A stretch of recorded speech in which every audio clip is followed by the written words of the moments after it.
የዘንድሮ ፍቅረኛሞች ቀን ምሽት በቤኑና ቪሌጅ ለ150 ጥንዶች ብቻ የተዘጋጀው ድግስ ከሊና የማይረሳ ሊሆን ነው።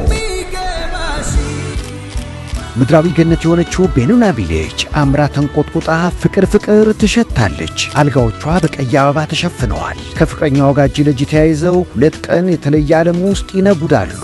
ቤኑና ቪሌጅ ቅዳሜ የካቲት 7 እና 8 በልዩ አቀራረብ ደግሞ በዚህ ላይ ተወዳጁ ዳዊት ጽጌ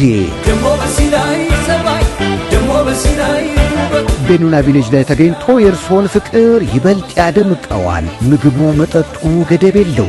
የደርሶ መልስ የባቡር ትራንስፖርትን አካቶ ለ2 ቀን ቤኑና ቪሌጅ ፍቅር እንደ ህዳር ይታጠንበታል። ያስታውሱ 150 ጥንዶች ብቻ። ቅዳሜ የካቲት 7 እና 8 በቤኑና ቪሌጅ የተለየ ቫላንታይን ተደግሷል። ከሊና የማይጠፋ ልዩ የፍቅር ጊዜ ለማሳለፍ ዝግጁ። ቦታ ለመያዝ ይደውሉ 0904 0404 68 ወይንም 0933 23 23 73 በቅዳሜ አድቨርታይዚንግ የተዘጋጀ